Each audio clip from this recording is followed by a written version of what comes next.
안녕하십니까. 행복한 아침 이재용입니다. 안녕하세요. 정예인입니다. 오늘은 11월 25일 화요일입니다. 촉촉하게 비가 내리고 있습니다. 이 비 내리기 전에 대기가 참 건조했고, 그리고 겨울이 되니까 실내도 참 건조해요. 네, 맞습니다. 그러다 보니까 우리 몸도 건조해지고, 그래서 가려움증 호소하시는 분들도 많았습니다. 네, 피부를 촉촉하게 유지하려면 실내 습도는 40% 이상으로 맞춰주시는 게 중요하고요. 물은 하루에 6컵에서 8컵 많이 마시는 게 도움이 된다고 합니다. 그리고 보습제도 굉장히 중요하죠. 다만 보습제를 바를 때는요, 한 번에 듬뿍 바르기보다 소량을 여러 번 나눠서 바르시고 뿐만 아니라 두드려서 잘 흡수시켜주는 것도 중요하다고 합니다. 내리는 비처럼 몸도 마음도 촉촉한 하루였으면 좋겠습니다.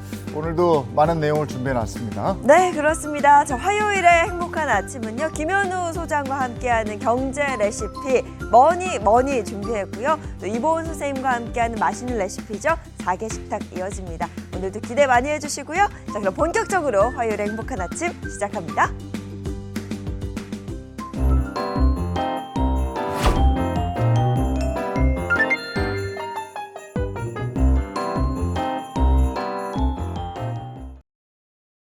비 내리는 화요일 아침 어떤 소식이 들어와 있을까요? 모닝픽부터 시작하겠습니다. 손석구 평론가와 함께합니다. 어서 오세요. 네, 안녕하세요. 안녕하세요. 첫 번째 모닝픽입니다. 어떤 겁니까? 네, 첫 번째 모닝픽은 세계가 반한 K김입니다. 네, 뭐 뜨끈한 밥에 싸먹는 김맛. 이제는 뭐 전 세계가 그 맛을 알고 있다고 해도 과언이 아닌데요. 세계가 반한 K김, 어떤 소식일까요? 네, 전 세계적으로 K김 열풍이 계속되고 있습니다. 최근에는 한 유명 래퍼가요, 이 고추장 양념 참치에다가 밥을 비벼서 이거를 김에 싸먹는 모습을 공개해서 화제를 모으기도 했죠. 네. 해양수산부에 따르면요, 올해 김 수출액이 지난 20일 기준으로 10억 1,500만 달러, 한화로 1조 5천억 원으로 지난해 같은 기간보다 약 13%나 증가했습니다. 2023년부터 매해 증가세를 이어오다가 올해 처음으로 10억 달러를 넘어선 건데요.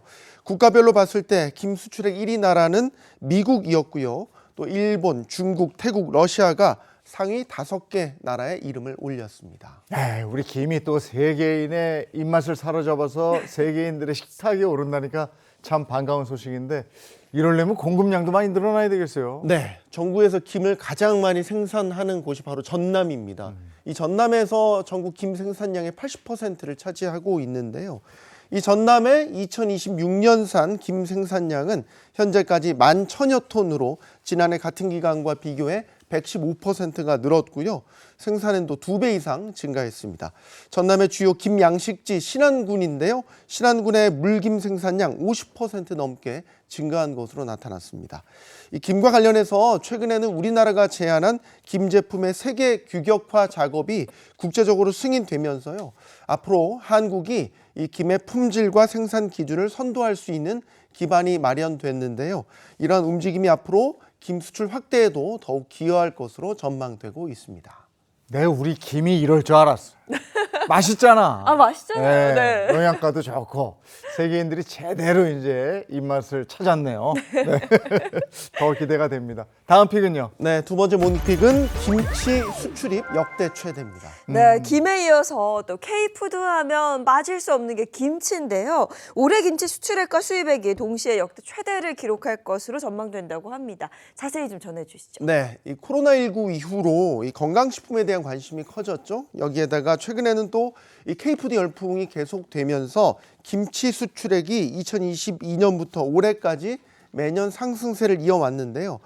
올해 김치 누적 수출 금액을 보면요, 지난달 기준으로 약 1억 3천만 달러였습니다. 작년 같은 기간보다 2% 늘었습니다. 농림축산식품부는 해외 한식당 증가, 또 온라인 식품 유통 확대 등의 요인이 계속 작용을 해서 올해 수출액이 역대 최고치를 넘길 것으로 전망하고 있습니다. 한국 김치의 최대 수출국은 일본입니다. 일본으로의 김치 수출액은 지난달까지 집계했을 때 작년 같은 기간보다 약 4.4%가 증가했습니다. 2위는 미국인데요. 미국의 경우에는 2019년 이후로 김치 수출이 가장 많이 증가한 나라로 꼽히고 있습니다. 이외에도 캐나다, 호주도 같은 기간 대비 김치 수출액이 늘어난 것으로 집계됐습니다. 네. 우리 김치의 수출 이건 이해가 가는데 아까 수출입이라고 그러셨어요. 그러면 네. 수입도 늘었다는 거예요? 네, 그렇습니다. 올해 10월까지 김치 수입액을 보면요. 1억 5천만 달러로 작년 같은 기간보다 3.1% 증가했습니다. 고물가가 장기화하면서 외식업계라든지 가공식품 업계를 중심으로 중국산 김치 수요가 더 확대되고 있는데요. 이런 현상이 김치 산업의 기반을 위협한다는 지적이 나오기도 합니다. 또 문제가 되는 건 김치의 수출과 수입액이 동시에 증가하면서 무역 수지 적자 폭은 오히려 늘어나고 있다는 겁니다. 무역 수지는 2,207만 달러를 기록했는데요. 적자 규모는 지난해 같은 기간보다 약 10% 확대된 수치입니다. 이에 대해서 농식품부는 김치 수출 확대로 무역 적자를 줄일 계획이고 김치가 세계 식품 시장에서 확고한 브랜드로 자리 잡을 수 있도록 노력하겠다고 강조했습니다. 아니 이거 잘 봐야 되겠어요. 네. 오히려 외국인들은 우리 김치 먹고 우리는 외국 김치 먹고 그렇죠. 이렇게 될 수도 있겠는데 이거 균형 잘 맞춰야 되겠네요. 자, 다음 모닝픽은요. 네, 세 번째 모닝픽은 1년간 5천 명 검거입니다. 네, 1년간 5천 명 검거. 이게 어떤 범죄와 연관된 이야기죠? 네, 사이버 도박과 관련된 소식입니다. 지난해 11월부터 올해 10월까지 이 사이버 도박 범죄 특별 단속이 이루어졌는데요. 이 기간에 약 3천 건이 넘게 적발됐고요. 5천여 명이 검거됐습니다. 이 가운데 314명은 구속됐고 도박 수익금 1,235억 원은 환수됐다고 하는데요. 이 사이버 도박 피의자의 연령을 살펴보면요. 20대가 가장 많았습니다. 다음으로 30대가 많았고요. 20대와 30대 비율이 전체에서 50%를 차지할 정도로 가장 많았습니다. 이어서 40대, 50대, 또 10대와 60대 순으로 나타났습니다. 나이대별로 보면 도박 유형이 각각 달랐습니다. 스포츠 경기를 기반으로 한 도박은 주로 20, 30대가 차지를 했었고요. 게임 기반의 카지노 유형은 20대에서 40대, 오프라인 경기로 유입된 경마나 경륜 등은 40대 이상이 다수를 차지했습니다. 지금 사이버 도박 피의자 연령 얘기할 때 10대를 언급하셨는데 네, 그럼 맞습니다. 청소년들도 이렇게 많이 한다는 거예요? 네, 그렇습니다. 이 경찰청은 지난 1년간 이 청소년 도박 행위자 7,153명을 적발했는데요. 청소년 도박이 단순한 놀이 수준이 아니었습니다. 수백만 원의 판돈이 걸리는가 하면 직접 불법 도박 사이트를 운영한 10대도 있었습니다. 해마다 청소년 도박 범죄가 급증하는 시기가 바로 수능이 끝난 지금부터 겨울방학까지라고 합니다. 요즘에는 또 스마트폰을 통해서 이 불법 도박 사이트에 쉽게 접근할 수 있다 보니까 자제력이 약한 청소년들은 더 쉽게 도박에 빠져들 수밖에 없는 건데요. 이 청소년 불법 도박은 단순한 금전 손실을 넘어서 이 협박이나 갈취, 폭행 등 다른 범죄로 이어지기도 하고요. 도박 빚을 갚으려고 인터넷 불법 대출을 받거나 고리사채에 손을 댄 사례도 있었다고 합니다. 네, 청소년들을 비롯해서 우리 사회를 이끌 20대와 30대 이 사이버 도박 범죄에 노출되어 있다. 이거 정말 큰일이고 또 걱정인데요. 이걸 막기 위해서 대응은 어떻게 이루어지고 있나요? 네, 경찰은 이 불법 도박 사이트 접근을 차단하기 위해서 수사 단서를 확보한 뒤에 방송미디어통신심의위원회에 게시글에 대한 삭제, 차단 요청과 함께 진행을 하고 있고요. 내년 10월까지 1년간 특별 단속을 연장한다고 밝혔습니다. 또 이번에는 해외 거점 불법 사이트를 운영하는 조직 등 운영자 검거에 주력할 계획이라고 합니다. 그리고 사이버 도박 범죄가 더 진화되기 전에 네. 촘촘한 관리와 대응이 필요해 보입니다. 자, 다음 픽은요. 네, 네 번째 모닝픽은 과잉 진료 막는다입니다. 네, 과잉 진료 막는다. 어떤 소식인지 자세히 전해주시죠. 네, 정부가 비급여 의료 항목의 과잉 진료를 막기 위해서 이를 관리급여로 지정하는 방안을 유력하게 검토하고 있습니다. 이 관리급여란 과잉 진료 우려가 있는 비급여 의료 항목을 건강보험 체계 안에서 관리하는 제도를 말하는데요. 이 정부는 과잉 진료를 막기 위해서 관리급여 본인 부담률을 95%로 높게 책정했습니다. 보통 비급여 항목은 병원마다 가격이 다 다른데요. 비급여 의료 항목이 관리급여로 지정이 되면 정부가 기준 가격을 설정하는 게 가능해집니다. 그렇게 되면 천차만별인 이 비급여 진료비를 동일하게 관리할 수 있다는 말이 되는 거죠. 요즘 병원에 가보면 이건 비급여예요 이러면서 맞아요. 뭘 하는 게 꼭 하나씩 네네. 두 개씩 있어요. 근데 관리급여 지정 검토 대상 뭐가 이렇게 네. 어떤 항목들이 오른 거예요? 네, 이번 검토 대상에는 그동안 과잉 이용 지적이 많았던 도수 치료를 포함해서 체외 충격파와 또 요양병원을 중심으로 남용 문제가 발생한 온열 치료, 또 발달 지연 의심 아동에게 실시되지만 역시 과잉 치료, 또 보험 사기 문제가 불거진 언어 치료까지 모두 5개 항목이 포함돼 있습니다. 이를 두고 일각에서는 한두 가지 행위를 이 관리급여로 만들어서 단발성으로 관리할 게 아니라 비급여 항목 전반 목록을 만들어서 표준화하고 관리해야 한다는 의견이 나오고 있고요. 이에 대해서 의료계는 관리급여는 비급여 시장의 자율성을 훼손하며 또 실손보험사 이익만 대변하는 정책이다. 이렇게 비판하기도 했습니다. 보건복지부 관계자는 지난번 협의체에서 추려진 5개 항목을 바탕으로 어떤 항목을 관리급여로 설정할지 논의할 예정이다. 이렇게 밝혔습니다. 꼭 실손보험 있으시죠? 이러고 이제 이런 걸 권하잖아요. 네네. 근데 대부분 안 되던데요. 제가 든 실손보험은. 확인 네? 잘해야 돼요. 네, 되는지 알고 덮어놓고 하고 이러지 마시고요. 의사분한테도 내 의견을 충분히 말씀을 하셔야 됩니다. 하라는 대로 다 했다가 저 몇십만 원 나왔어요. 맞아요. 네. 자, 손석호 평론가와 함께했습니다. 고맙습니다. 고맙습니다. 고맙습니다. 자, 오늘 새벽에 제가 나올 때 보니까요. 어두운 데다 비까지 많이 내려서 운전할 때 참 위험하다 싶었습니다. 오늘 날씨 중요한데요. 문단영 기상캐스터 나와주세요. 네, 오늘은 전국 대부분 비나 눈이 내립니다. 서해안을 중심으로는 강한 바람에 유의하셔야겠습니다. 아침까지는 전국 대부분 내륙을 중심으로 가시거리 200m 미만의 안개가 끼는 곳이 있겠는데요. 짙은 안개로 인한 교통안전 유의하시기 바랍니다. 오늘 내리는 비는 대부분 5에서 15mm 정도로 양이 많지는 않겠는데요. 다만 강원과 전북의 높은 산간과 제주 산간에서는 1에서 5cm 정도의 눈으로 바뀌어 내릴 수 있겠습니다. 비나 눈이 내리는 지역에서는 돌풍과 함께 천둥, 번개가 치는 곳이 있겠습니다. 늦은 오후면 대부분 그치겠지만요. 동해안과 충북, 전북은 밤까지 이어지는 곳도 있겠습니다. 오늘 한낮 기온은 어제보다 크게 낮아집니다. 서울이 9도, 대전과 광주가 11도, 대구가 12도에 머물면서 10도 안팎으로 뚝 떨어져 종일 쌀쌀하겠습니다. 동해안을 중심으로는 여전히 건조주의보가 발효 중입니다. 비의 양이 적어서 유지되는 곳도 많겠고요. 바람도 약간 강하게 불어서 불씨 관리 잘 해주셔야 합니다. 지금까지 날씨 전해드렸습니다.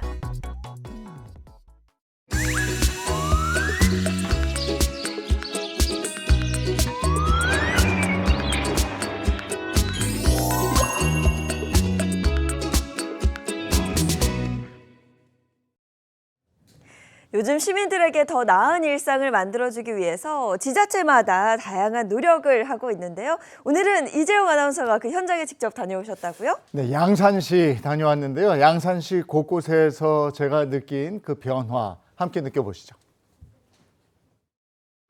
천년 고찰의 역사가 흐르는 양산. 오랜 전통 아래 도시는 요즘 새로운 변화를 맞이하고 있다는데요. 계절마다 다양한 스포츠 대회가 열리고요. 아이들이 건강하게 자랄 수 있도록 세심한 지원을 더해 아이 키우기 좋은 도시로 한 걸음 더 나가고 있답니다. 활력 넘치는 도시로 변해가는 양산의 오늘을 함께 만나보시죠. 역시 밖에 나와 있으니까 아주 좋습니다. 늦가을 정취가 물씬 풍기죠. 제가 나와 있는 이곳은 새롭게 스포츠 메카로 떠오르고 있는 도시 양산입니다. 제가 있는 곳이 황산공원이라는 곳인데요. 여기서는 뭐 사계절 내내 스포츠 대회가 끊임없이 열린다고 들었는데 역시 오늘도 스포츠 대회가 열리고 있습니다. 이 활기찬 현장을 여러분께 전해드려야 될 텐데 제가 뭐 알겠습니까? 확실히 아는 분을 모셔야죠. 어서 오십시오. 어이구. 안녕하십니까. 안녕하세요. 아유 반갑습니다. 네, 반갑습니다. 양산시장 네. 나동현입니다. 예. 오늘 양산을 소개해 줄 분은 바로 나동현 시장입니다. 오늘 여기서 무슨 대회가 열리고 있는 거예요? 예, 파크 골프 대회가 지금 열리고 있습니다. 아. 기존 홀 수가 36홀로 관리를 해왔는데요. 54홀을 신설을 해가지고 네. 이제는 이 지역만의 90홀입니다. 어. 저 준공도 기념을 하면서 시장배 파크 골프 대회입니다. 그렇군요. 양산 시장배. 그럼 가서 좀 직접 소개 좀 해주시겠어요? 아, 그럴까요? 네, 네. 예, 감사합니다. 요즘 파크 골프 즐기는 분들 정말 많죠. 이 양산에서는 이 파크 골프를 지역 대표 레저 문화로 키우기 위해서 다양한 노력을 기울이고 있다네요. 파크 골프장이 굉장히 넓어요. 그렇습니다. 광산공원의 이 전체 면적이 56만 평 가까이 됩니다.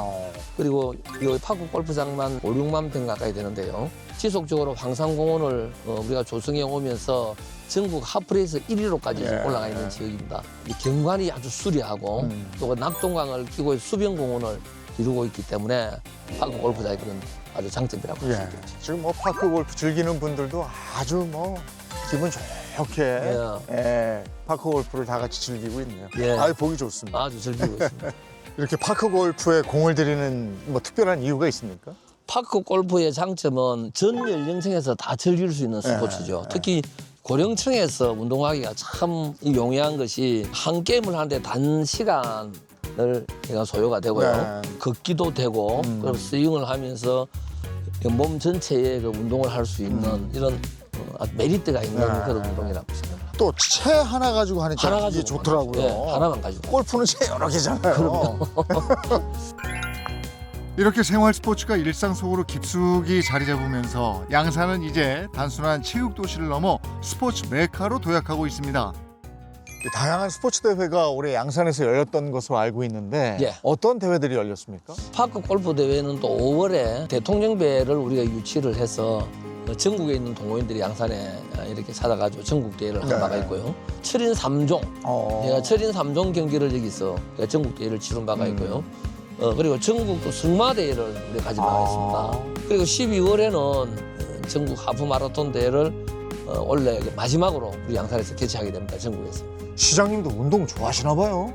뭐 저도 스포츠에는 좀 관심이 많죠. 아, 그러시군요. 네. 근데 이런 대회를 유치하려면 인프라 만들고 뭐 이런 네. 게 중요할 것 같은데 그렇죠. 그런 것에 공을 들이는 이유는 뭐가 있어요? 예, 우선에 우리 양산이 그 교통망으로서는 그 사통팔달이죠. 그리고 이게 전국 대회를 한다든지 할 경우에는 많은 사람들이 양산으로 오게 되고 우리 지역 경제를 살리는 데는 최고의 야. 효과를 가져옵니다. 그래서 그런 인프라를 제가 지속적으로 확보해 나가고 있습니다. 그럼 생활체육 측면에서 시민들이 직접 느낄 수 있는 변화나 혜택은 어떤 게 있습니까?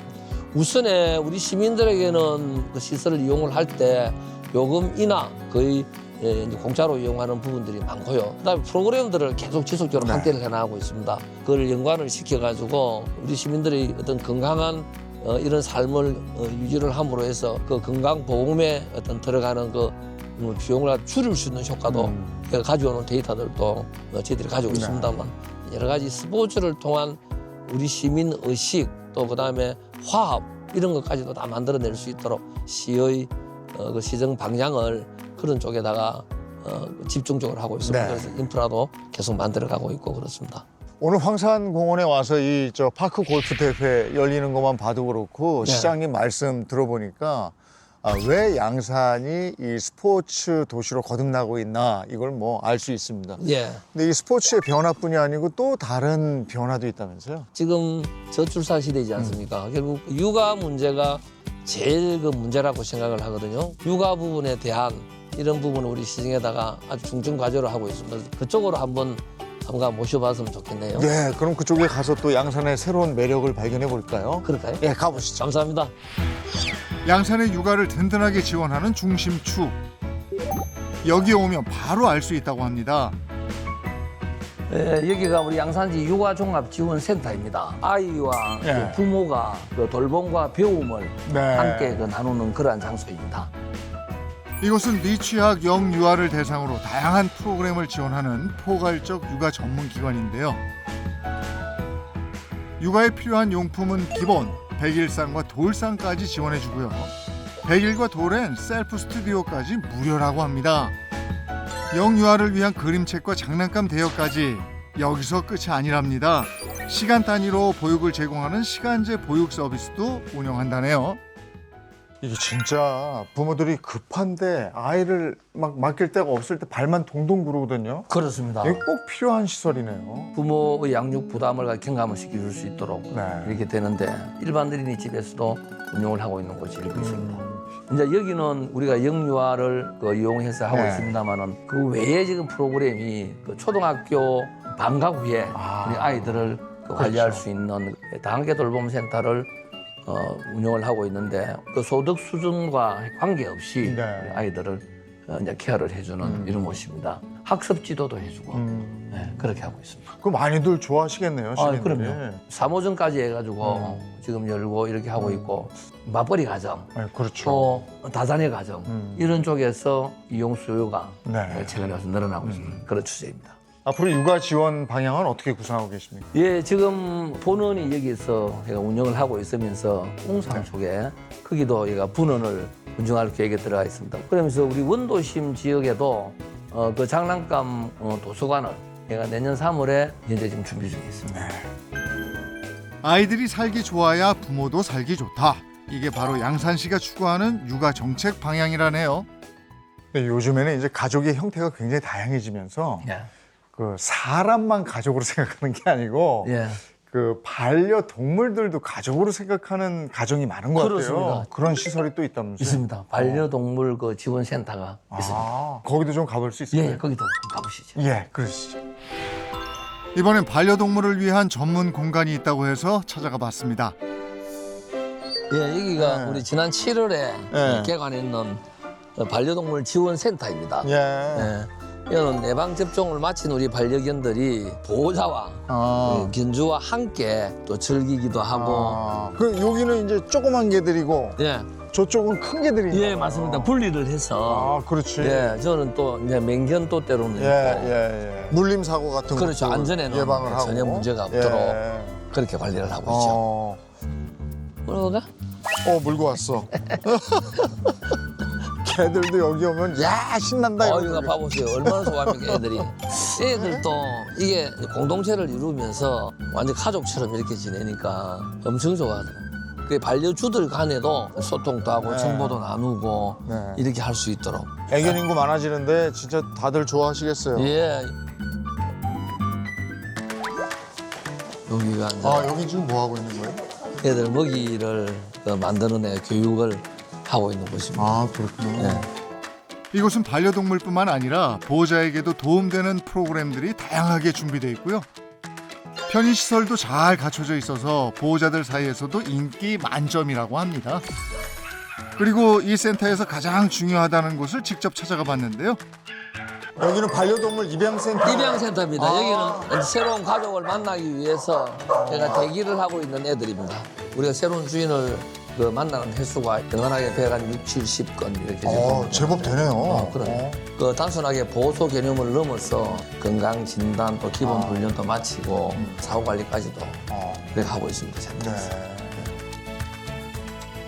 오늘 시장님하고 양산을 쭉 돌아보니까요. 일단 땅이 그냥 넓어서 마음이 넓어지는 느낌 들었고요. 예. 또 하나 스포츠를 통해서 건강 다지죠. 돌봄을 통해서 안심되죠. 그리고 애완동물들과의 교감이 있어서 아주 정이 넘치는 도시구나 이런 생각이 또 들었습니다. 아이고, 예, 감사합니다. 모든 세대, 또 우리 모든 생명이 함께 공존할 수 있는 그러한 도시 환경을 만들어서 시민들이 행복하게 이렇게 살 수 있는 도시를 만들어가고자 하는 것이 우리 시정의 방향입니다. 네, 오늘 시장님 덕분에 아주 양산시 구경 잘했습니다. 아유, 고맙습니다. 감사합니다. 고맙습니다. 아유, 감사합니다. 다양한 인프라가 갖춰지며 도시는 또 다른 미래를 향해 나아가고 있습니다. 시민의 일상이 곧 도시의 품격이 되는 곳, 더욱 살기 좋아질 양산의 내일이 기대됩니다.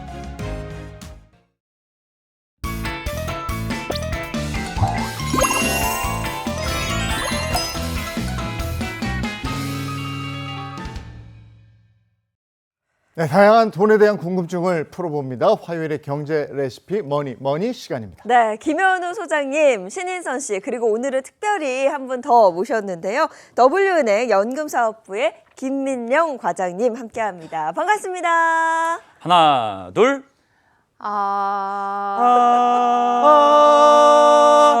안녕하세요. 머니헌터스입니다. 이야, 김 과장님 고생하셨어요. 우리가 이래요. 드디어 성공했다. 너무 좋은데 오늘 머니 보이즈가 아니라 머니 헌터스. 네. 아주 기대가 됩니다. 자, 그러면 이제 본격적으로 시작을 해볼 텐데요. 혹시 여러분은 70세는 새로운 53세라는 말 들어보신 적 있으신가요? 지금의 70세가 20년 전 53세만큼 건강하고 또 인지 능력도 또렷하다는 이야기인데요. 이렇게 더 오래 살아갈 가능성이 커진 만큼 내 노후를 지탱해줄 탄탄한 자산 준비가 절실해질 시대입니다. 우리 국민들이 노후에 한 달에 한 350만 원 정도가 필요하대요. 그런데 조달할 수 있는 돈이 한 230만 원 정도 된다니까 모자라는 거예요. 그러니까 노후가 장밋빛일 수만은 없다. 이런 얘기죠. 네. 맞죠. 내 노후 생활 더 행복하고 건강하게 오래오래 지내야 될 것 같은데 미리 대비를 해야 되잖아요, 소장님. 그렇죠. 방법이 필요합니다. 방법 오늘 알려드리겠습니다. 오늘 머니 시간에서는 사실 MZ에서부터 시니어까지 진짜 이 노후 고민이라는 건 안 할 수가 없죠. 다른 건 피해갈 수 있어도 노후는 피해갈 수 없지 않습니까? 그래서 모두가 걱정하는 이 노후 퇴직연금을 중심으로 한번 알아볼 텐데요. 퇴직연금의 종류부터 다양한 투자 방법까지 오늘 제대로 한번 짚어드리겠습니다. 네, 노후를 대비한 퇴직연금 어떻게 설계해야 할지 잘 배워보겠습니다. 자, 그럼 먼저 퇴직연금에 대한 궁금증부터 톡방 열어서 확인해 볼게요. 에이 친구, 잘 지내고 계시나? 아직 회사 안 잘렸지? 뭐 악담이야, 걱정이야. 다행히 회사 잘 다니고 있어. 다행이네. 지난번에 우리 동창 현우 만났는데 그 친구 그새 은퇴했더라고. 남의 일이 아니지. 은퇴하면 또 뭐 먹고 사나 걱정이고 말이야. 아니, 현우는 퇴직연금 잘 굴려서 은퇴 걱정이 없대. 아니, 퇴직연금은 다 정해져 있는 거 아니야? 뭘 어떻게 굴려 그거를? 조만간 현우 불러서 그 얘기 좀 들어봐야 되겠는데? 이거는 저도 궁금합니다. 아니, 퇴직연금으로 뭘 했길래 은퇴 후에도 걱정이 없을까요? 일단 퇴직연금부터 자세히 좀 설명해 주세요. 네, 여기서 퇴직연금은 정확하게는 퇴직연금 제도를 말하는데요. 사실 이 제도가 만들어진 배경을 보면 IMF 외환위기까지 거슬러 올라갑니다. 네, 1997년에 IMF 때 많은 기업이 무너졌고 그 과정에서 퇴직금도 못 받고 회사를 떠난 근로자들이 정말 많았습니다. 당시에는 퇴직금 제도라고 회사가 퇴직금을 갖고 있었기 때문에 수년 혹은 수십 년 동안 쌓아온 퇴직금이 회사 도산과 함께 그냥 사라져버린 거죠. 네, 이런 피해가 속출하자 2001년 7월에 노사정위원회에서 본격적으로 퇴직연금 도입 논의가 시작됐고요.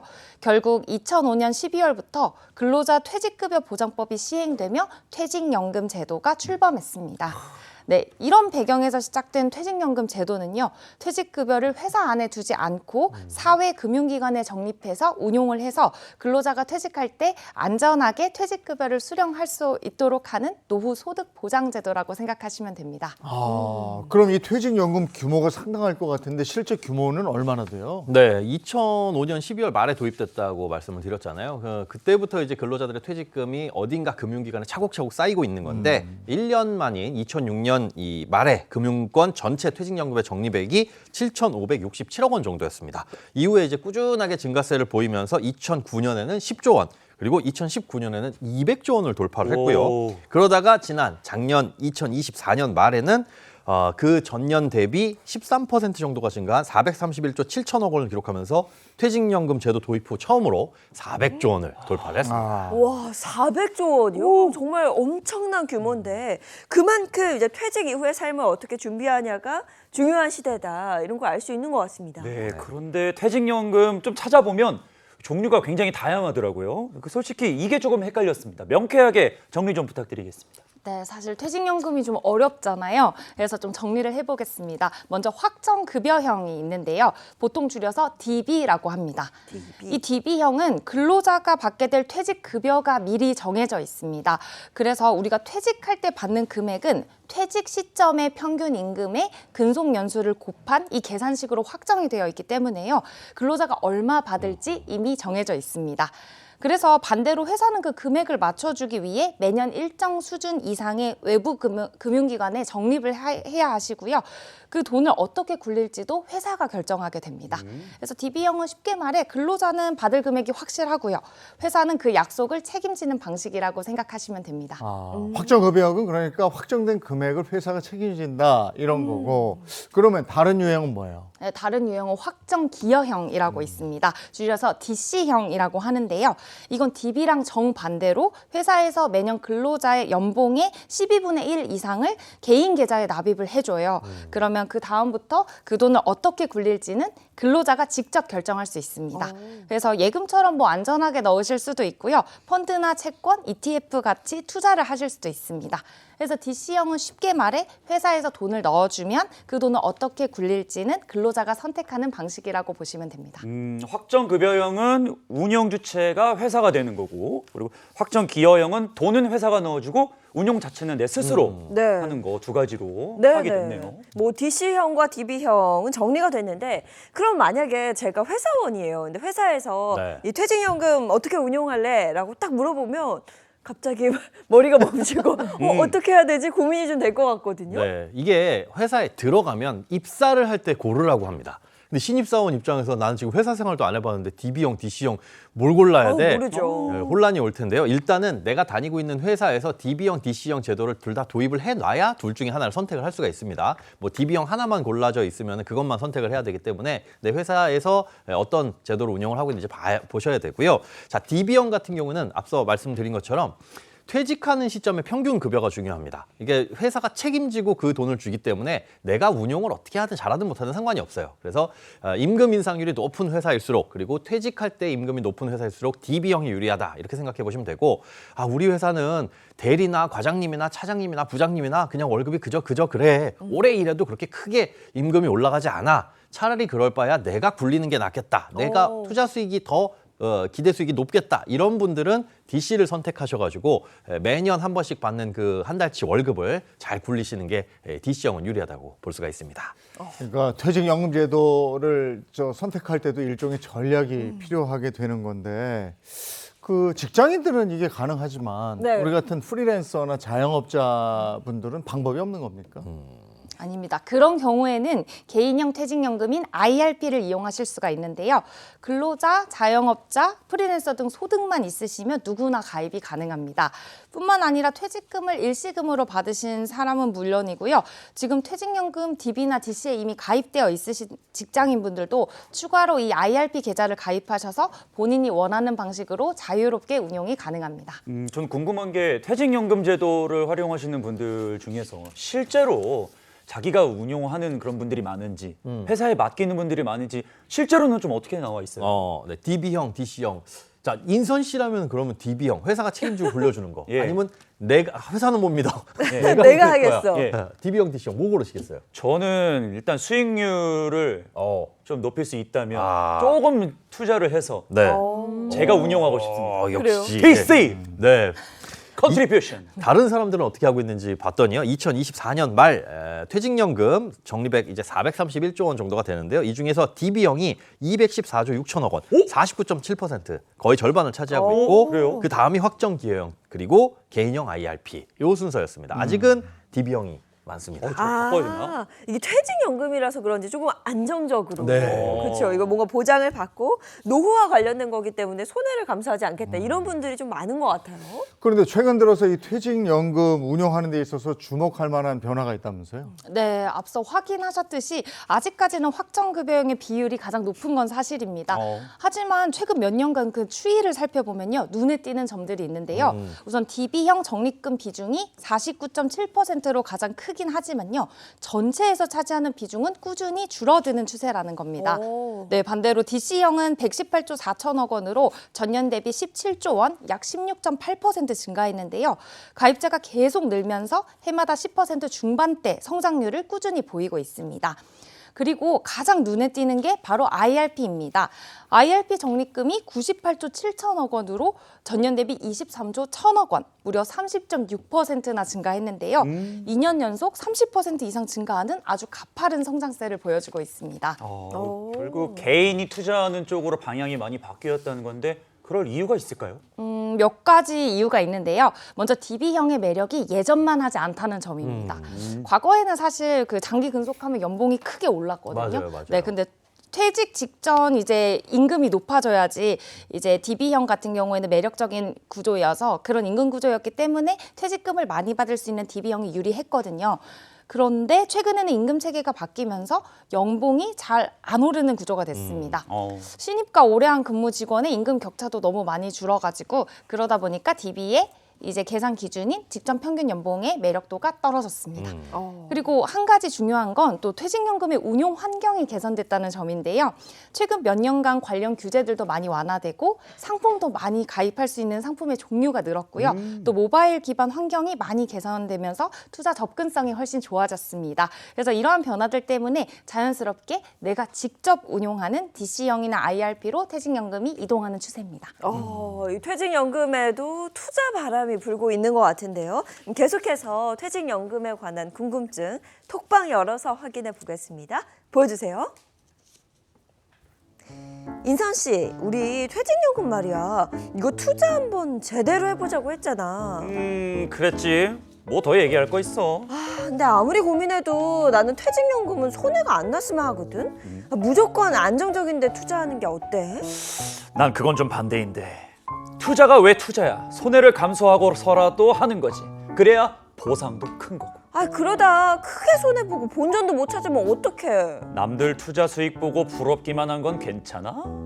근데 이거 너무 어려운 문제다. 일단 퇴근할 때 치킨 사와. 이게 어마리 하고 싶었구나. 결론은 치킨이었네. 그렇죠. 네. 근데 이게 쉽게 결론은 안 날 것 같은데 이게 직접 투자하는 쪽으로 마음 먹었다. 그럼 뭘 알아야 될 거 아닙니까? 그럼 제가 여기 계신 분들께 한번 여쭤보겠습니다. 예. 각자 투자를 할 때 성향이 어떻게 되세요? 그거 안정 투자, 뭐 공격 투자. 공격적인. 네, 맞아요. 안정적이신지 공격적이신지. 근데 사실은 다 안정적이고 싶거든요. 네. 근데 은행에서 계시니까 그런데 뭐 상품 고를 때요. 네. 공격적인 투자가 안 나오면 딴 거 할 수가 없어요. 맞아요. 그러니까 본인의 성향보다 좀 과감하게 쓴다고.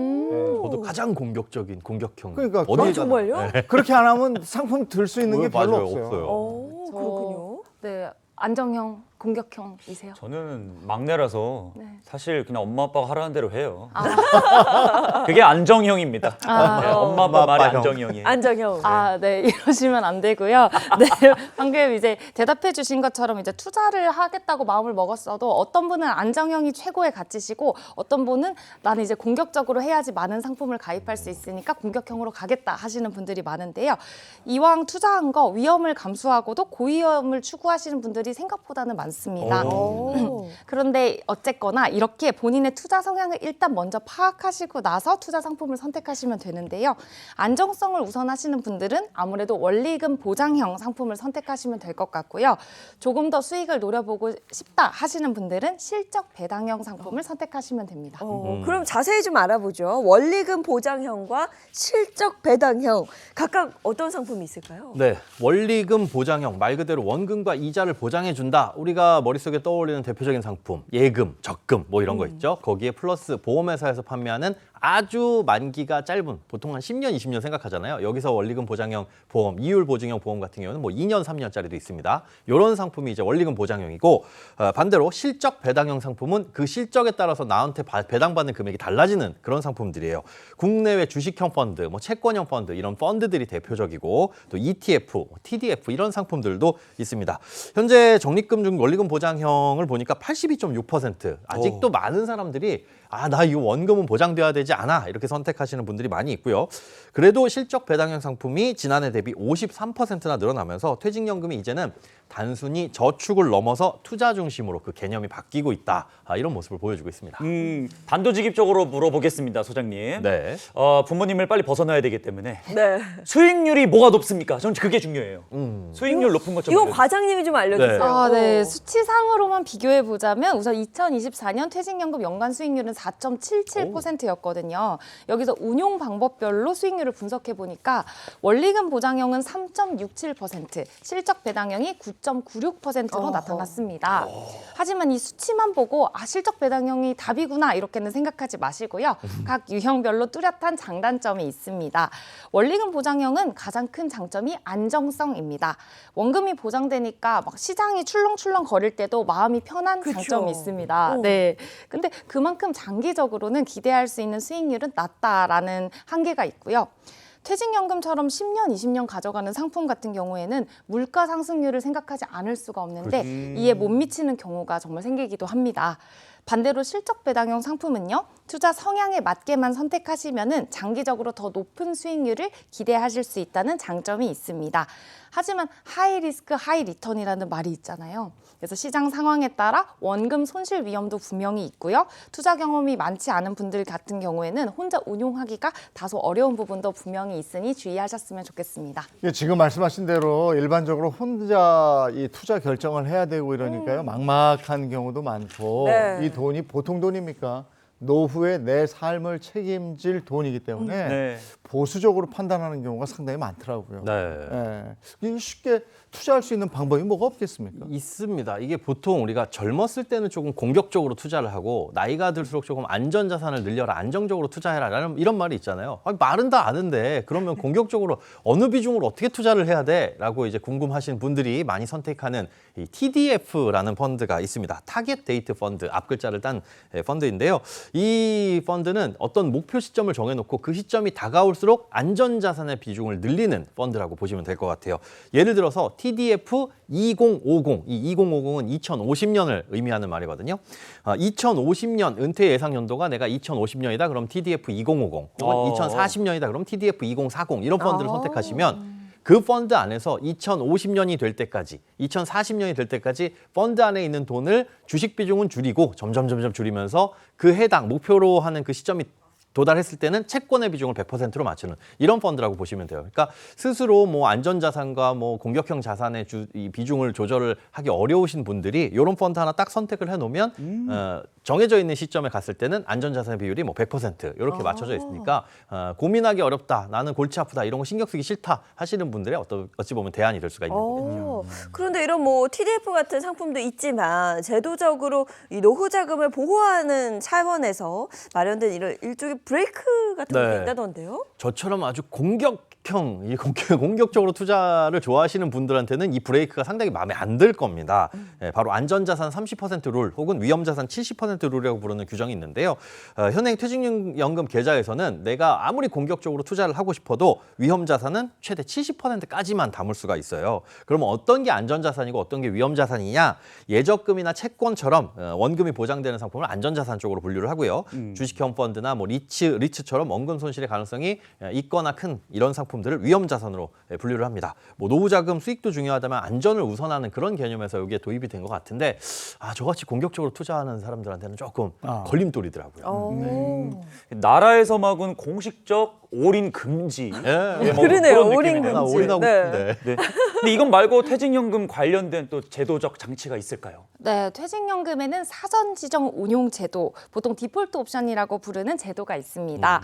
디폴트 옵션은 퇴직연금 상품이 만기가 된 다음에 6주 이후에도 아무런 이제 퇴직연금 가입자의 별도 운용 지시가 없을 경우에 사전에 지정해 놓은 방법으로 자동으로 적립금이 운용되는 걸 말합니다. 네, 그래서 DC형이나 DC형 퇴직연금이나 IRP처럼 가입자가 적립금 운용을 직접 시행하는 퇴직연금에만 적용됩니다. 구체적으로 이제 각 금융기관이 직접 만든 포트폴리오를 고용노동부의 승인을 받아서 제공하는 건데요. 그래서 기관마다 구성 상품이 조금씩 다릅니다. 그래서 이 포트폴리오는 또 포트폴리오잖아요. 기본적으로 2개 이상의 상품으로 짜여 있고 예금과 같이 초저위험 원리금 보장형만 담긴 포트폴리오부터 이제 원리금 보장형과 실적 배당형이 같이 섞인 혼합형, 그리고 주식형, 채권형 등 실적 배당형 상품으로만 구성된 포트폴리오까지 다양하게 제공되니까요. 본인의 투자 성향에 맞게 선택하실 수 있습니다. 그래서 올해 6월 말 기준으로 디폴트 옵션 시장은 총 319개의 상품, 403개의 구성 펀드가 있는 것으로 파악되고 있습니다. 그 403개. 그러면은 이거 디폴트 옵션 선택할 때 좀 알아야 되겠는데 미리 알아둘 게 뭐가 있습니까? 네, 디폴트 옵션은 이제 이렇게 포트폴리오로 짜여져 있다 보니까요. 아무래도 자동으로 운용되는 것 외에도 내가 여유 자금을 추가로 넣고 싶을 때 이 원하는 디폴트 옵션 포트폴리오를 상품처럼 직접 매수해서 운용할 수도 있습니다.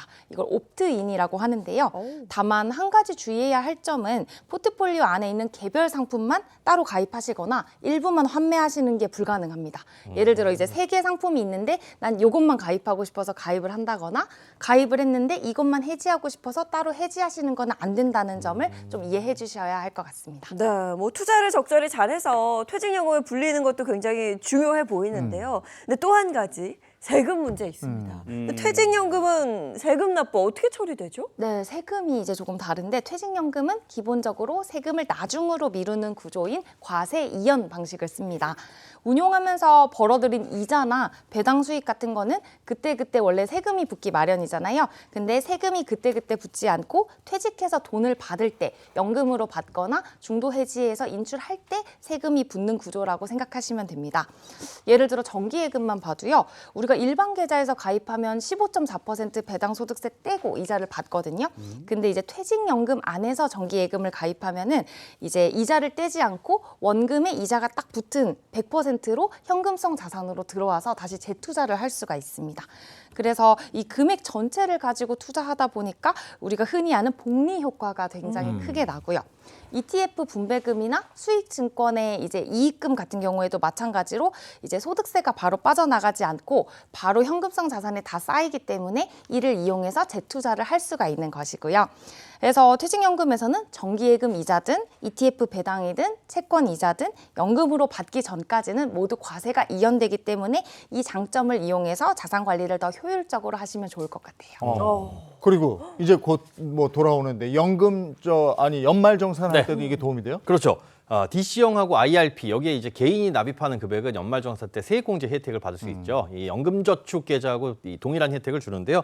총 급여가 5,500만 원 초과자라면 13.2%, 이하라면 16.5%를 돌려줍니다. 그러니까 100만 원 넣으면 5,500만 원 연봉을 초과한다. 그러면 13만 2천 원, 이하다라고 한다면 16만 5천 원을 돌려받는다. 이렇게 알고 계시면 됩니다. 네, 퇴직연금 운용하면서 세제 혜택도 꼭 챙겨야 될 것 같습니다. 자, 그럼 끝으로 퇴직연금 가입을 고민하시거나 투자 운용을 고민하신 분들에게 조언 한마디씩만 부탁드릴게요. 네. 뭐 오늘 많은 걸 배웠는데 이 중에 저는 개인형 IRP를 기억하셨으면 좋겠어요. 이제 연말이고 세액공제 이제 할 수 있는 마지막 시즌이 다가오다 보니까 이제 요새는 모바일로도 만약 어려우시면 영업점 창구로도 하셔도 되니까 이제 조금 먼저 시작해 보시는 게 시작이 반이라고 하잖아요. 네. 시작해 보시는 것을 좀 추천드립니다. 네. 김현우 소장님. 네. 당장 손에 줄 수 없는 돈이긴 합니다. 퇴직금. 그러나 내 노후를 아주 튼튼하게 받쳐야 될 중요한 돈이니까 꼭 오늘부터라도 신경을 쓰셨으면 좋겠습니다. 저는 전 직장에서 퇴직금 받아봤잖아요. 네. 불리는 것도 중요한데 제발 잘 지키셔야 돼요. 잘 지키세요. 받고 난 후에. 큰일 그쵸? 납니다. 네. 큰일 나요. 네. 여기까지. 고맙습니다. 고맙습니다.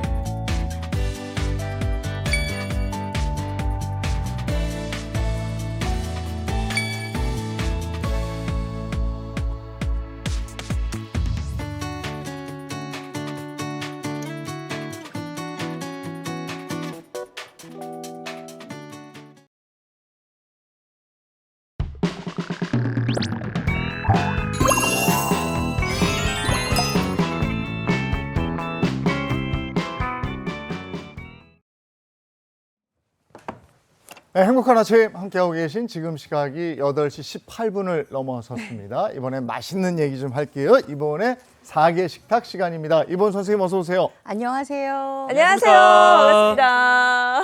여러분, 드디어 겨울철 식탁의 이벤트 김장철이 돌아왔습니다. 네. 그 김장은 좀 하셨나요? 저희 했어요. 하셨어요? 네.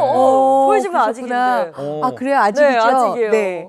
이렇게 예전에는요, 사실 김장 포기들 막 이렇게 잔뜩 쌓아놓고 그냥 커다란 대야에다가 양념장 잔뜩 해놓고 척척 발라가면서 수육 한 점 해가지고 너 한 입, 나 한 입 뭐 이렇게 하고 큰 김치통에다가 자북자북 잘 담아가지고 이 집도 주고 저 집도 주고 이게 우리 김장의 풍속이었잖아요. 네. 근데 사실 요새는 이런 게 조금 드물어요. 왜냐하면 김장하면 굉장히 번거롭다고 생각하시고 아유 좀 약간 큰일이다 이렇게 생각을 맞아요. 하시잖아요. 네. 그렇기 때문에 요새는 김치 사 먹는 분들도 굉장히 많아졌는데요.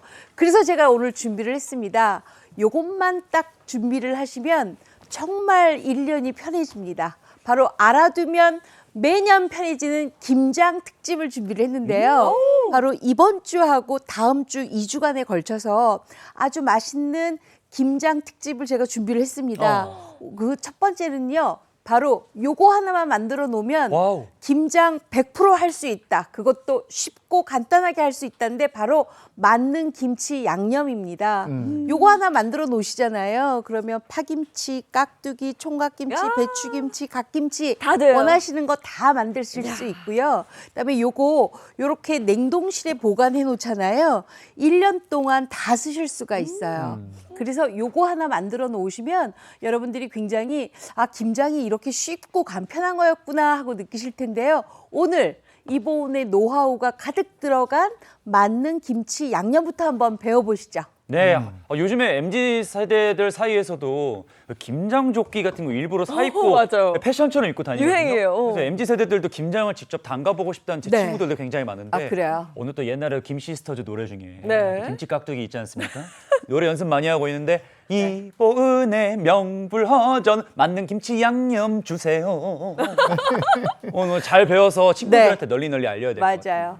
자, 오늘 제가 인선 씨한테 특별 가외 교습을 할 거예요. 예. 그래서 조금 이따가 제가 인선 씨 나 좀 도와주세요. 그러면 얼른 나오셔야 돼요. 예샘. 자, 일단 여기 보시면 제가 이렇게 채반에 여러 가지가 이렇게 담겨져 있습니다. 요게 바로 오늘의 김치 양념장의 핵심이에요. 여기 지금 가장 먼저 할 게 뭐냐면 바로 김치 양념에 들어가는 만능 육수를 만드셔야 돼요.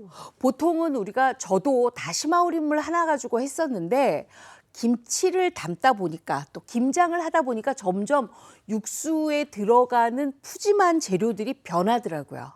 왜냐하면 대부분은 이제 굉장히 맑은 육수 많이 원하시잖아요. 그렇기 때문에 이렇게 들고 제가 준비를 할 건데요. 바로 일단 북어가 준비가 됐습니다. 북어도 이렇게 대가리까지 다 쓰셔야 되고요. 근데 이게 국물이 좀 잘 나기 위해서는 이렇게 좀 칼집을 넣어서 넣어주세요. 통째로. 이것도 이렇게 해서 넣어주시고요. 물은 일단 5리터를 준비를 합니다. 5리터 준비를 하면 이게 나중에 김치에 버무리는데 3리터 쓰고 그다음에 죽 하는데 1리터 쓰고 그러기 때문에 딱 맞아요. 왜냐하면 끓이다 보면 4리터가 되거든요. 그렇죠. 그래서 요 북어 이렇게 집어넣고요. 그다음에 요게 지금 사과인데요. 사과는 이렇게 갈라서 큼직큼직하게 쓰시면 되는데 껍질째 다 씁니다. 대신에 씨 부분만 조금 도려내세요. 네. 씨 부분은 이렇게 좀 도려내고 준비를 하시면 될 것 같아요. 이렇게. 나는 우리 집에 좀 단맛 나는 김치를 좋아하기 때문에 좀 단맛이 났으면 좋겠어요 하시는 분들 계시잖아요. 그런 분들은 사과를 2개 정도 더 준비하셔도 괜찮아요. 아, 저게 조절이 되는군요. 네, 근데 저희 집은 약간 단맛보다는 그냥 시원한 배추의 맛으로 먹기 때문에 이렇게 저는 지금 하나만 넣는데 우리 집은 조금 달게 먹습니다 하시는 분들은 껍질째 해서 2개 정도 더 넣으셔도 괜찮습니다. 이렇게 사과 넣고요. 그 다음에는 제가 양파를 이렇게 준비했는데 양파는 껍질째 깨끗하게 씻어서 이것도 그래요? 껍질째로요? 네, 그래야 요거는 살짝 양파에서 방부 효과가 좀 있거든요. 그래서 요것도 같이 이렇게 집어넣어요. 껍질채. 네, 그다음에 대파가 준비됐습니다. 대파도 초록색 부분, 흰색 부분 같이 해서 좀 넣어주시고요. 그리고 제가 특별히 멸치를 넣으려고 하다가 멸치가 살짝 향이 진해서 나중에 멸치향 때문에 조금 군대나요 하시는 분들 계시더라고요. 그래서 제가 오늘은 이렇게 밴댕이 새끼 디퍼리를 준비를 했습니다. 이게 굉장히 국물 맛이 구수하고 담백하게 일어나거든요. 그래서 요것도 이렇게 준비가 됐습니다. 그다음에 약간 매콤한 맛이 나오면 좋을 것 같아요. 물론 고춧가루로 매콤한 맛을 조절은 하지만 국물 자체에서 나오는 매콤한 그 깔끔함이 아주 좋거든요. 그래서 마른 홍고추도 이렇게 준비를 했어요. 그다음에 우리가 버섯 하면은 굉장히 감칠맛도 있지만 구수한 맛이 기본이죠. 예. 구수한 맛 내기 위해서 마른 표고버섯도 이렇게 준비를 했습니다. 마표. 자, 그다음에는 우리가 김치잖아요. 그래서 굉장히 군내 안 나고 오래 보관해서 먹는 김장김치이기 때문에 대파 뿌리도 같이 넣고요. 그리고 마지막으로 생강을 좀 넣었는데 생강은 요거 통째로 넣지 마시고요. 살짝 이렇게 슬라이스를 해서 조금 저며 넣으시는 게 좋아요. 한 3등분 정도. 네. 이렇게 같이 준비를 하세요. 엄청 많죠? 네. 오, 정말. 자, 요거를 이제 팔팔팔 끓이는데 팔팔 끓이고 난 다음에는 뚜껑을 덮고 어느 정도 하느냐 보통 한 30분에서 35분 또는 40분 정도 푹 익히잖아요. 그러면 바로 이 옆팩처럼 됩니다. 옆에 보세요. 아유. 약간 제대로 나왔네. 이야. 그렇죠. 그렇죠. 굉장히 진해졌죠. 네. 그리고 북어도 이렇게 푸실푸실하게 작아졌어. 그렇죠. 작아졌죠. 한약재 우린 거. 그렇죠. 요거를 이제 따라내면 되는데요. 감독님 그거 하실 거면 제가 이쪽으로 올까요? 이렇게 할까요? 잘 보이시겠죠? 자, 그러면 요걸 이제 받아요. 대신에 차게 식혀놓은 거 받으셔야 돼요. 이렇게. 진짜 어. 모양이. 와, 진짜 그래. 사골 우려낸 듯이. 우려낸 느낌이에요. 오. 아이고. 자, 이렇게 해서 요걸 이제 받아요. 오. 받아내면 이 국물이 나오겠죠. 네. 이 국물 가지고 우리가 뭘 하느냐? 바로 양념도 할 거고 믹서에 갈기도 할 거예요. 요 국물을 꼭 이렇게 받아 놓으시고요. 그다음에는 요 국물을 받았으면 딱 1리터만 준비를 해 놓으세요. 1리터만 준비를 해서 뭘 하느냐? 바로 죽을 끓여야 돼요. 보통 이제 우리가 김장김치 할 때는 죽을 안 끓인다고 말씀들을 많이 하시는데 옛날에는 김치를 정말 100포기씩 했잖아요. 이럴 때는 죽이 안 들어가지만 지금처럼 30포기, 20포기 또는 저는 오늘 이 양념의 그 비율이 절임 배추 20kg 기준이거든요. 네. 그러면 일반적으로 배추가 한 7통에서 8통 정도를 잘라서 절여 놓은 거란 말이에요. 근데 이 정도 김치에는 죽이 들어가야 맛있어요. 그렇기 때문에 요거는 지금 늘보리고요. 요거는 찹쌀이에요. 딱 40g씩이에요. 40g, 40g. 요걸 이렇게 불렸어요. 불린 거를 여기 냄비에다 넣으세요. 이렇게. 또 냄비에다 넣어요. 찹쌀도. 네. 그러고 난 다음에는 무슨 물로 가지고 끓이느냐? 바로 아까 만들어놨던 만능 육수. 요거 가지고 1리터 넣고 끓이세요. 저희 육수 들어가면 뭐. 네. 맛있어. 1리터를 넣고 팔팔팔 끓여요. 끓이는데 죽은 우리가 은근하게 저어가면서 해야지 이게 맛있잖아요. 네. 그렇기 때문에 죽을 만들었더니 이렇게 나왔어요. 이렇게. 이렇게.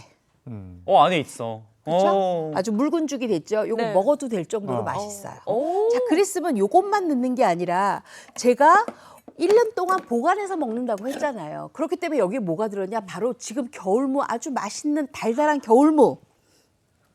요게 들어갑니다. 얼마? 800g이 들어가요. 800g. 요거를 요 40g, 40g 한 죽하고 그다음에 만능 육수 1리터 들어간 죽하고 요거 800g하고 섞어 놓고 갈아요. 믹서에 곱게. 네. 갈을 거예요. 네. 근데 제가 오늘요. 무슨 일 있으셨죠? 일은 없었는데요. 네. 그럼 무슨 감정을 가지셨죠? 이거를 다 하려니까 너무 많은 거예요. 그래갖고 오늘 다 반만 준비했어요. 그래서 여러분들 아마 보시기에 아니 분명히 800g이라는데 왜 이렇게 적지 하실 거예요. 조금 반만 준비했으니까 가감을 하고 보세요. 네. 자, 이렇게 해서 요거를 죽으로 끓일 거예요. 갈을 갈아내는 거예요. 거죠. 네, 갈을 거예요. 이렇게 해서 갈을 건데 제가 이제 요거 갈을 동안 우리 인선 씨가 와서 해야 될 일이 있어요. 기다리고 있었습니다. 요거를 다 내려주세요. 네.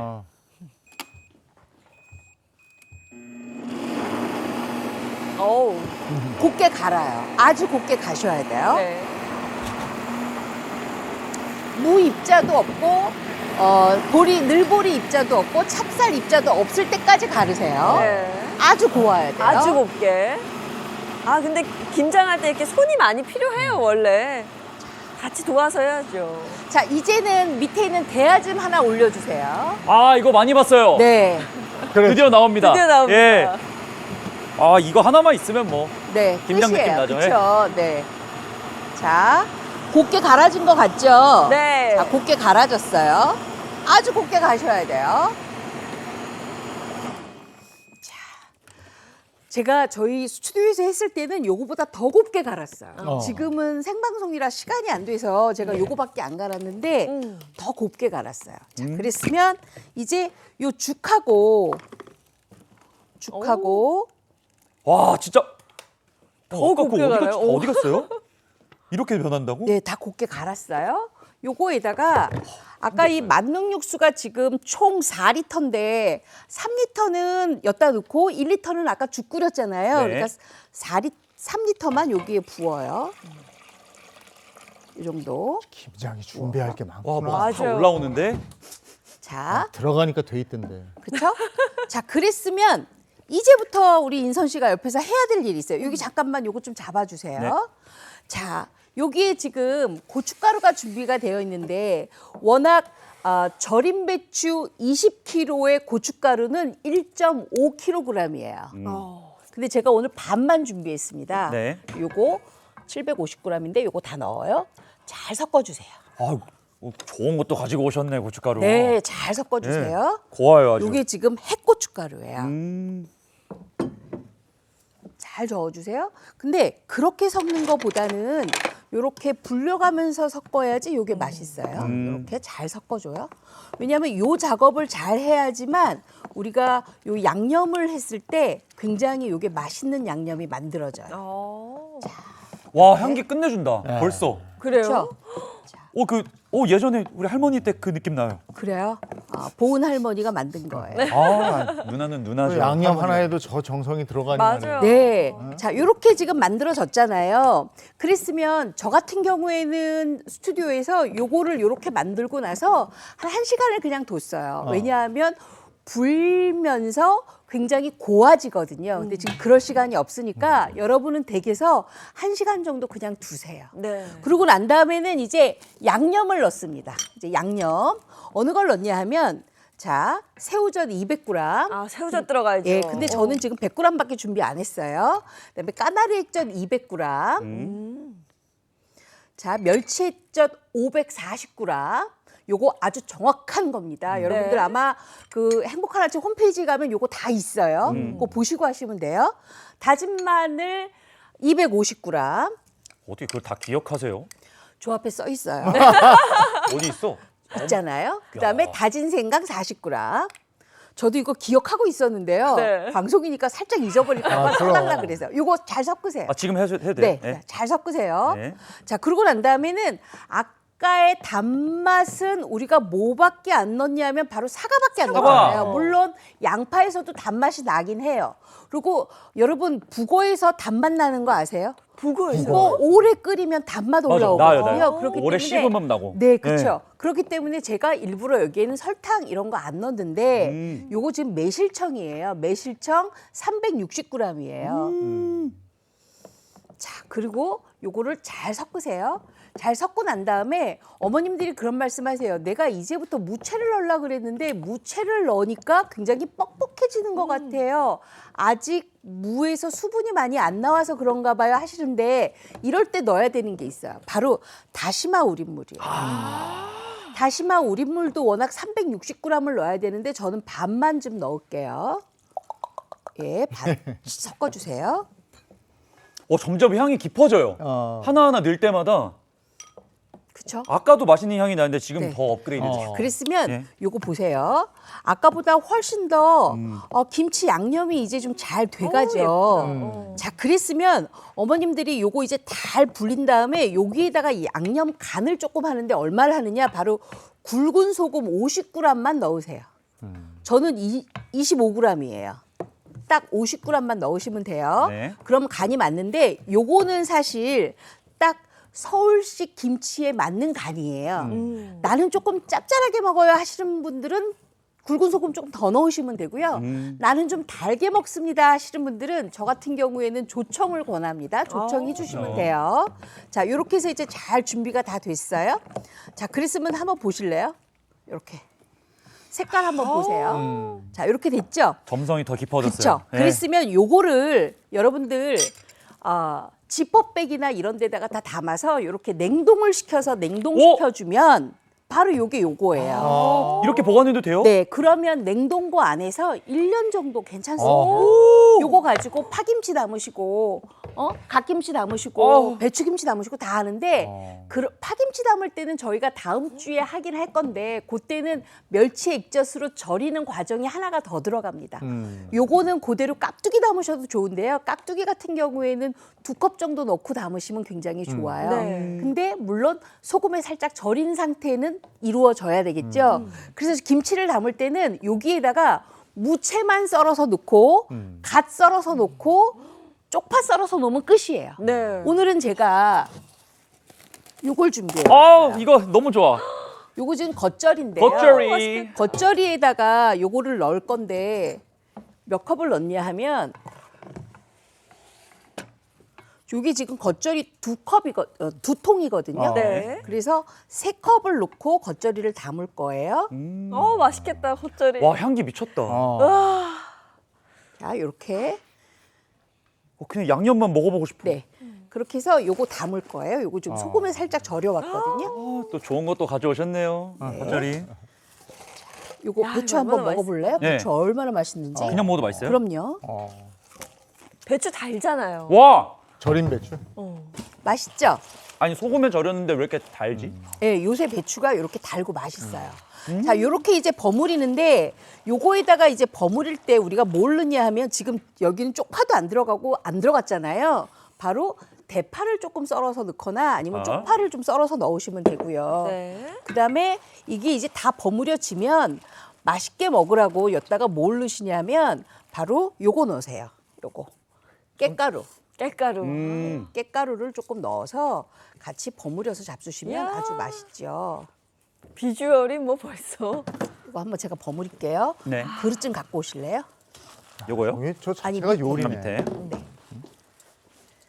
네. 요거 엄마가 하면 옆에서 끝없이 들어가요. 하나만 하면서. 조맛에 또 김장하는 거고. 그렇죠. 맞아요. 제가 요거를 지금 다 버무려야 되는데 시간이 계속 네. 없어가지고 네. 요 밑에만 살살 버무려서 잡수실 것만 몇 개 드릴게요. 네. 이렇게. 아우, 저 저거 겉절이에 배추국에 수육에 이렇게 네, 해서 이렇게 먹잖아요. 잡수시면 김장. 아주 멋있죠. 최고죠. 맛있죠? 전달합니까? 네. 여기 좀 드세요. 냄새가 기가 막힙니다. 겉절이 또 네. 이거 국수에서 같이 향기가- 먹어도 진짜 맛있는데. 아우. 향이 진짜. 네. 지금 뭐 있는 게 그냥 쌀밥 하나잖아요. 네. 이걸로 그냥 뚝딱일 것 같습니다. 원래 다른 반찬 필요 없어요. 김치하면. 배추도 싱싱하고 좋은데다가 네. 양념이. 양념이 맛있죠? 네. 아니 이게 코가 빵 뚫리네. 코가 좀 막혔었는데. 그래서 잡숴 보세요. 네. 드디어 오늘 내가 직접 만든 것 같은 그런 느낌인데. 너무 맛있다. 맛있죠? 맛있어요? 네. 야, 이거 진짜 만능 양념입니다. 집에서 하나 딱 해두고 얼려뒀다가 필요할 때마다 맞아요. 꺼내서 드셔도 너무 좋을 것 제가 같고. 지금 금방 버무렸는데도 와. 김치가 굉장히 깊잖아요, 맛이. 맞아요. 그렇죠? 아우, 너무 맛있네요. 선생님, 네. 그럼 요 양념은 배워봤고 네. 다음 주에 뭐 파김치 하는 거? 다음 주에는요, 요거 가지고 파김치 아주 맛있게 만들 거고요. 그다음에 여러분들 왜 요새 김치는 포기김치 안 하시고 그냥 대가리만 뚝 잘라가지고 대강 발라가지고 담으시잖아요. 네. 그럼 막김치도 하나 담아볼 겁니다. 네, 두 김치 가지 특집. 할게요. 네, 다음 주도 기대해 보겠습니다. 선생님 오늘 고맙습니다. 네, 고맙습니다. 너무 맛있어요. 감사합니다. 자, 비 내리는 화요일입니다. 오늘 날씨 어떨까요? 문다준 기상캐스터 나와주세요. 네, 오늘은 우산을 챙겨 나오시는 게 좋겠습니다. 새벽까지만 해도 거센 비가 몰아치면서 땅이 축축하게 젖어 있는데요. 지금은 우산을 쓰지 않아도 될 정도로 빗줄기가 많이 약해졌습니다. 현재 서울의 기온은 8.2도를 보이면서 평년보다 높게 나타나고 있지만요. 서울의 기온은 한낮에도 9도에 머물면서 어제보다 크게 낮아져 추워집니다. 아침까지는 전국 내륙을 중심으로 가시거리 200m 미만의 짙은 안개가 끼는 곳이 있겠습니다. 짙은 안개로 인한 교통안전 유의하시기 바랍니다. 오늘 내리는 비는 대부분 5에서 15mm 정도로 양이 많지는 않겠는데요. 다만 강원과 전북을 중심으로 높은 산간과 제주 산간에는 1에서 5cm 정도의 눈으로 바뀌어 내릴 수 있겠습니다. 비나 눈이 내리는 지역에서는 돌풍과 함께 천둥, 번개가 동반될 수 있겠는데요. 늦은 오후면은 대부분 그치겠지만 동해안과 충북, 전북을 중심으로는 밤까지 이어지는 곳도 있겠습니다. 오늘 한낮 기온은 어제보다 크게 낮아집니다. 오늘 한낮에 서울은 9도, 대전과 광주는 11도, 대구는 12도에 머물면서 10도 안팎까지 뚝 떨어져서 종일 쌀쌀하겠습니다. 동해안을 중심으로는 여전히 건조주의보가 발효 중입니다. 비의 양이 많지 않아서 유지되는 곳이 많겠고요. 작은 불씨 관리도 잘 해주셔야겠습니다. 지금까지 날씨 전해드렸습니다. 그동안 너무 건조했었는데 네. 오늘 비가 단비는 단비인 거예요. 네, 맞습니다. 오늘 뭐 전국적으로 비 예보 나와 있으니까요. 외출하실 때는 기상정보 확인하시고 우산 하나 챙기시는 게 좋겠습니다. 좋은 하루 보내시고요. 저희는 내일 아침 7시 30분에 돌아올게요. 행복한 아침, 행복한 하루 되십시오. 고맙습니다. 고맙습니다. 즐거운 밤 오아시스 Save the next channel